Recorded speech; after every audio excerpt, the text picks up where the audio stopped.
Hi! Welcome back again to our online discussion. Nag-break lang ulit ako kasi almost 40 minutes yung pangalawa nating discussion eh. So, don't worry, we are about to finish our online discussion because nasa lesson 3 na tayo and lesson 3 is the last lesson for unit 1. So, lesson 3 is all about positive and negative aspect of globalization. So, dito sa lesson na to, pag-aaralan natin, ano ba yung mga advantage and disadvantages ng globalization or pagkakaroon ng globalization. Okay? First, let's enumerate what are the positive aspect of globalization. Yes, positive aspect of globalization. Kapag may globalization, magkakaroon ng multiculturalism and multilingualism. From the word multi means marami. Ibig sabihin, magkakaroon ng diversity and diversity dapat ini-enrich natin or tinetreasure natin ang diversity kasi ang diversity meaning we are able to embrace and appreciate different races, different cultures, different nations as if we are one. We appreciate each and everybody. Kaya sa positive aspect ng globalization, nandiyan yung multiculturalism and multilingualism kasi nagkakaroon na ng connections sa mga bansa. So, since nagkakaroon ng connections, ando na rin yung nagme-merge yung mga kultura natin, yung mga paniniwala natin, to the point na we adapt from them, na may mga na-accommodate na tayong um, kultura nila. Minsan, may nakakalimutan na rin tayong kultura natin. And minsan, combination ng mga kultura. Kaya nagkakaroon ng multiculturalism and multilingualism. And that is one of the positive aspects of globalization. Next is free trade. Like I've said before, ilang beses natin tong nadaanan o nasagasaan. Free trade. O nagkakaroon ng free trade between different countries around the world without imposing any taxes, any tariffs, lahat yan makakapunta with no restrictions. Depende po yan sa pag-uusapan ng mga bansa. That's why it's one of the positive aspects of globalization, which is the free trade. Next is cultural and educational exchanges. Yes. Are you aware that dati or kahit ngayon man, nagkakaroon ng mga exchange students to the point na galing sila sa ibang bansa, pupunta dito sa ating bansa para pag-aralan yung ating kultura at para ipaaral din sa atin yung kultura nila. Ganun na po yung nangyayari. That is free movement of people. Kaya nagkakaroon ng educational exchanges. Nakakapunta ang iba't ibang lahi dito sa ating bansa. Ganun din yung lahi natin nakakapunta sa ibang bansa upang aralin yung kultura nila at ipaaral yung kultura natin. That's why nagkakaroon ng cultural and educational exchanges. And migration, syempre, like I've said before, if globalization is a process of giving the world a borderless nation, ibig sabihin, borderless, makakapunta ang mga tao sa iba't ibang bansa without any hesitation, without any restrictions because darating ang panahon kapag may globalization or fully reach na natin ng globalization, darating yung panahon na wala ng visa, wala ng pasaporte, hindi mo na kailangang magbayad ng mga tax kapag pupunta ka sa ibang bansa. You don't have to take residency process, yung titira ka sa ibang bansa ng 5 taon or more para maging resident nila. Hindi na ganun. Basta once there's a globalization without any restrictions, pwede kang mag-migrate and pwede kang maging residente nila. Okay? Global cooperation. Since globalization is all about integration of nations and countries, syempre hindi mawawala yung global cooperation. Andiyan yung pagkakaisa-isa ng bawat bansa for the common good of the whole world, of the whole country. And ganoon na rin yung pag-sustain ng ating environment. Sama-sama sila doon. Kaya, if globalization is fully reached, magkakaroon tayo ng cooperation within different countries. In fact, right now, we join and we are member of different association that promotes global cooperation like the Association of Southeast Asian Nation, United Convention on the Law of the Sea, United Nation, World Trade Organization. That kind of associations promotes global cooperation. That's why we are in a different partly we are globalized in some ways. Yes, let's go naman sa mga negative aspects of globalization. So, itong negative aspects is very true to everyone and very evident talaga, nangyayari talaga to sa kasulukuyan, even before. Okay, one of the negative aspects of globalization is linguistic hegemony of English. Ibig sabihin, napipilitan tayo, ibig sabihin ng linguistic hegemony of English, even though you are a nation or race coming from a non-English language, napipilitan tayong mag-English in order to us to able to communicate with other countries. Since English is considered as a universal language, kailangan aralin mo, kailangan mo magsalita, kahit minsan makakalimutan mo na yung sarili mong language o sarili mong kultura dahil sa pag-aaral ng English, nakakalimutan mo na yung kultura mo. That is one of the negative aspects of globalization kasi kailangan mong aralin yung English as a universal language. Next is cultural homogenization. Yan na ngayon nasasabi ko, nagkakaroon tayo ng culture shock, culture lag, which is to the point, pumunta tayo na nakakalimutan natin yung sariling Sorry, nahulog na naman. Nakakalimutan natin yung sariling kultura natin, which is kapag nagkaroon ng integration of culture, may mga na kakalimutan tayo, may na overwhelm, and minsan nagkakaroon ng superiority of culture, inferiority of culture, na minsan mas tama yung culture nito, tapos mali yung culture nila. That is one of the negative aspects of globalization, cultural homogenization. And third world dependence on the first world country. Ayan. Isa rin sa negative aspect ng globalization is pagiging dependence ng mga third world or in developing countries sa first world countries to the point na mababao na sila sa utang, doon na lang sila aasa sa first world country na sila ang bubuhay sa mga citizens ng third world country, developing countries. Like the case of Maldives,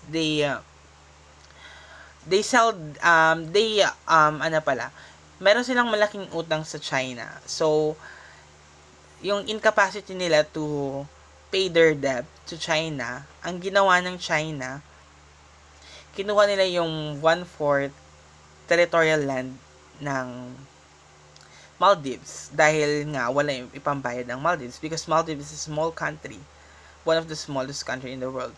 So in that case, makikita natin yung pag globalization na ang magpo-prosper mga first world country talaga. So the third world country will depend on the first world country and able to survive. And that is one of the negative aspects of globalization kasi mababaon sa utang, magkakaroon ka ng obligation or na mga,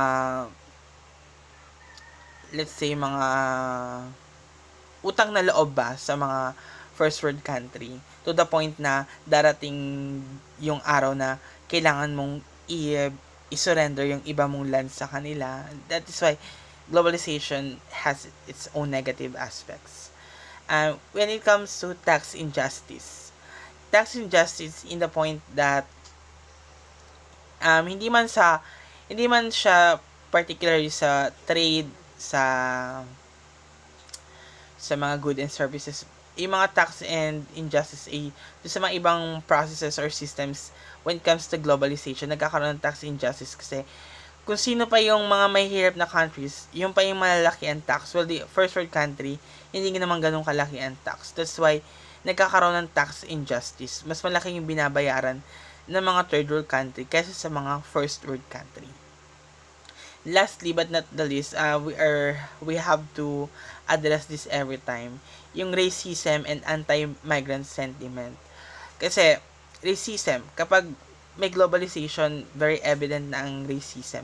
andyan na yung stereotyping, andyan na yung maraming mangyaring discrimination, prejudice sa iba't ibang nation, sa iba't ibang races. Kasi this globalization is all about interconnection or um, pagsasama-sama ng iba't ibang bansa o iba't ibang lahi sa mundo.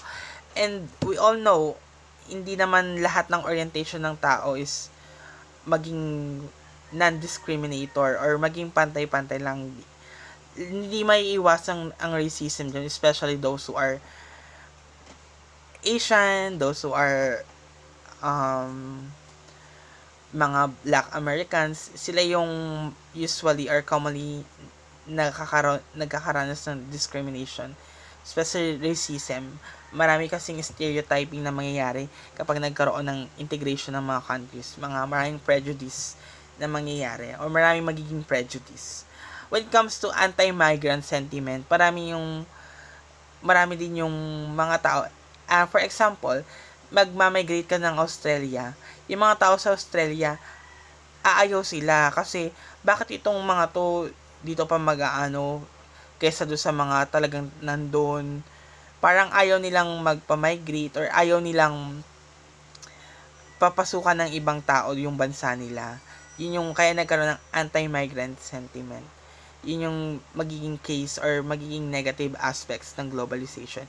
Yung magkakaroon ng alitan kapag nagkaroon ng migration. Dahil ayaw nga nila, parang natatabunan na yung mga rights and privilege nila, and yung iba, yung mga nagmamigrate, mas nakakuha pa ng mga rights and privilege kaysa sa mga original settlers sa isang bansa na yun. Yan. So, that is the negative aspects of globalization. Kitang-kita naman natin na these negative aspects of globalization are really happening in our time. And currently, nangyayari talaga siya sa kasalukuyan. Okay? Many critics of globalization asserts that overall globalization is more favorable to developed countries. Yes, totoo yan. Talagang ang magfe-favor or favorable ang globalization is sa mga developed countries, yung mga first world countries, yung talagang mayayaman na. Ano yung mga dahilan? Developed countries' investment in developing countries earn profits which the former typically repatriate rather than reinvest in the latter. Ibig sabihin, mas nakakagain pa ng puhunan itong mga developed countries over the third world countries. Kapag nag-invest or nagtayo ng isang business ang developed countries sa mga third world countries, mas mamumuhunan or mas magigain pa rin yung mga yung developed countries, yung mga first world countries, kesa doon sa mga third world. Kasi sila yung, pag nag-reinvest sila, so madalas ang hinahanap ng tao, mga imported, mga bago, so mas lalakas yung demand sa certain business na yon. Kaya magfi-favor, ang mamumuhunan, ang kikita, is yung mga foreign investment. Ito mga third world investment o yung mga local investors, wala nang mangyayari sa kanila kasi lalangawin na lang yung business nila kasi wala nang pumupunta. Pero itong sa investment ng mga third world ng first world country rather and the developed countries, mas dudumugin siya ng tao. At to that sense, mas kikita. That's why it really favor the developed countries rather than the developing countries. Developed countries control multilateral financial institutions such as the IMF, World Bank, and even the biggest private banks that are capable of bankrolling and frustrating any effort towards industrialization contemplated by progressive developing countries and governments. Why it is favored in the developed countries? Sino ba ang malaki ang stock and bonds pagdating sa mga International Monetary Fund and mga private banks? Diba yung mga developed countries, yung mga mayayaman ng bansa, so sila talaga yung may control dyan. Kasi sila yung malaki ang shares, malaki ang stock, malaki ang bonds, malaki yung ini-invest nila, binibigay nila. So sila talaga ang in control kapag dating sa pag-loan,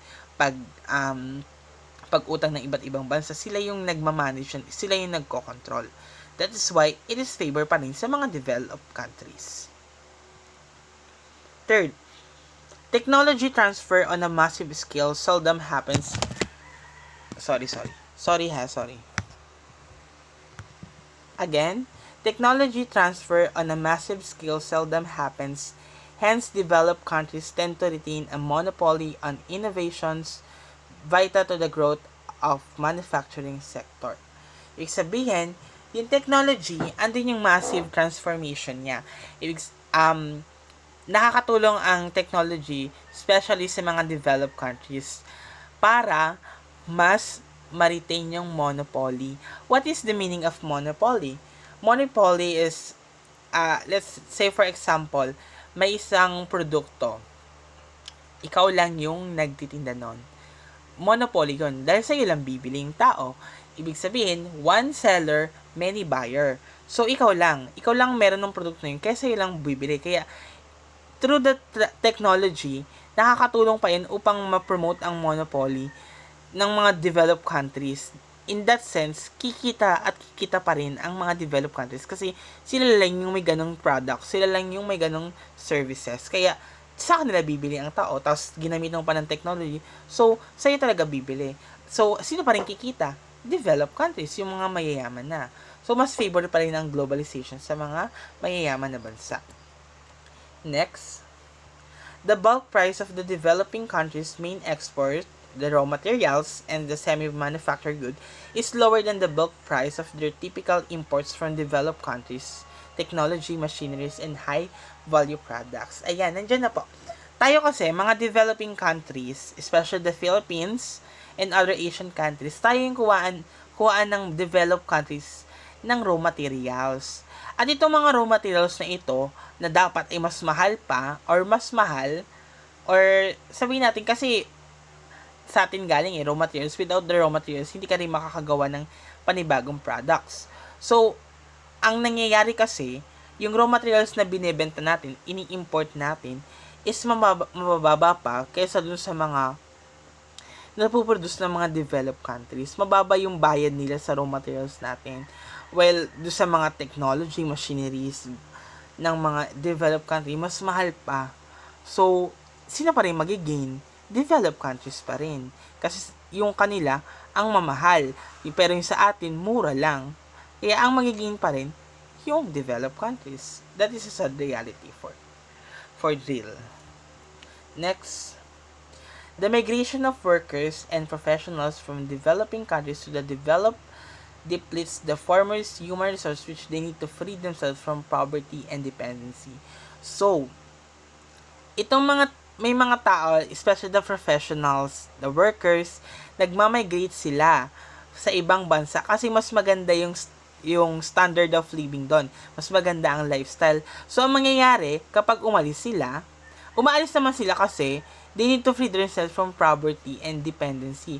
Gusto nilang makaalis din sa paghihirap, kaya nagmamigrate sila para doon humanap ng magandang future, magandang kinabukasan, magandang trabaho. While on the other hand, the effect doon sa mga inilisan nilang bansa, maghihirap din kasi walang mga professionals na may iwan, magkakaroon ng brain drain.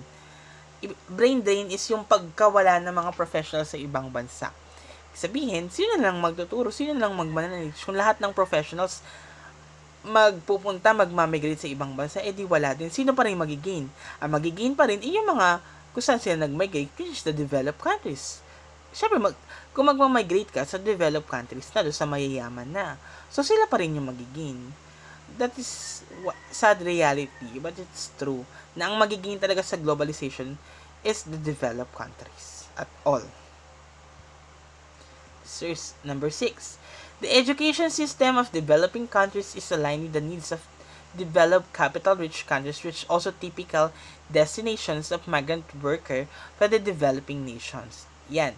Sabi dito, yung daw educational system natin is not aligned of what our country needs, but it is aligned what the developed countries or what the developed or capital-rich countries need.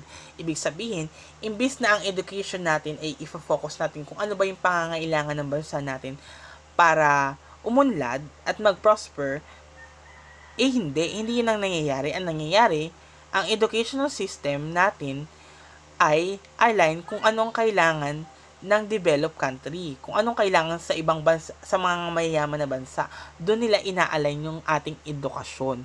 Ibig sabihin, sino pa rin magiging? Yung developing countries pa rin, hindi yung ating sariling bansa. Kasi nga, hindi naman align yung pinag-aaralan, hindi suitable do sa ating context, sa country's context, kundi sa ibang bansa. Kaya sino pa rin na magiging? The developed countries pa rin. Diba? Yan.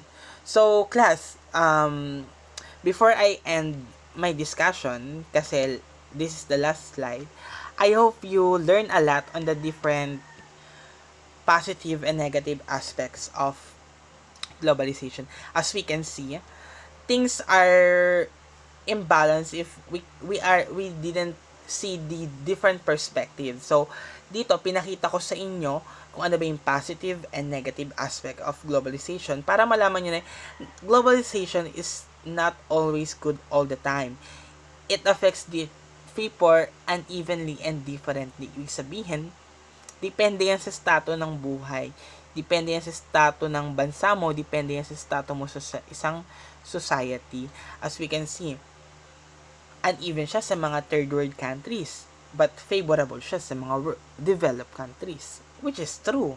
Dahil mas magiging sila kasi mas may kakayahan sila. So, with this venture, sinet ko lang yung mind nyo na dapat globalization is not all about the good or ano. It is okay pa rin kung magtanong kayo, is globalization good or bad? Or is it beneficial or detrimental? So much for that. I hope you learn a lot from our online class discussion.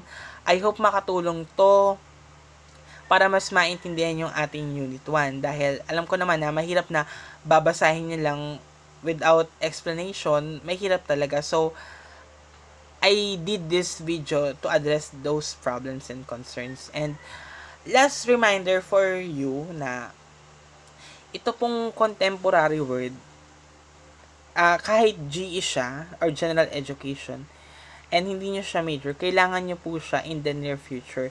Lalo na kung pagka-graduate nyo, para mas meron na kayong idea kung ano ba yung mundong tatahakin nyo kapag hahanap na kayo ng trabaho. Ano ba yung ididemand sa'yo ng mundo kapag papasok ka na sa workplace? Ano ba yung kailangan mong skills? Ano ba yung kailangan mong abilities na matutunan? Not just the skills in your work, but also the adaptability skills, social skills, communication skills. Kailangan mo lahat yun. And through studying contemporary world, you will able to know what is really outside the world, what is really outside the Philippines. Kasi hindi naman tayo locally contextualized ang ating, but we are globally contextualized. We are studying the globe, or the whole world. That's why, sana wag niyong iilalang ang GE na contemporary world because it's very, very essential for you. At baga sasabihin niyo walang connection sa major niyo. Yes, walang connection, but this is a general knowledge na dapat alam ng bawat tao na magtatrabaho, bawat tao na may balak mag-contribute sa ating bansa. Dapat alam niyo talaga to. So much for that. I will mag-iiwan ako ng isang quotations for you. Globalization is not a monolithic force but an evolving set of consequences. Some good, some bad, and some unintended. It is the new reality. Yes. Like I said before, it is a force and evolving. It's an ongoing process. Something may bad happen, something may good, and some is unintended. It is the new reality. Like the new reality or the new normal of education.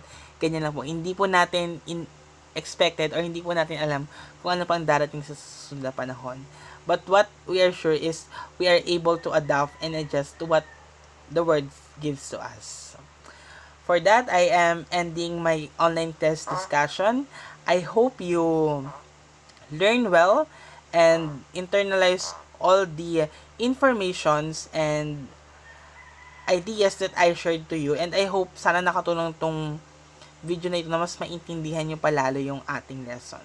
So, see you sa ating Unit 2 kung saan mas lalalim pa yung ating pag-aaral tungkol sa globalisasyon. so much for that. Thank you for your cooperation. Thank you for your time. Thank you for listening. Good day and God bless. Bye.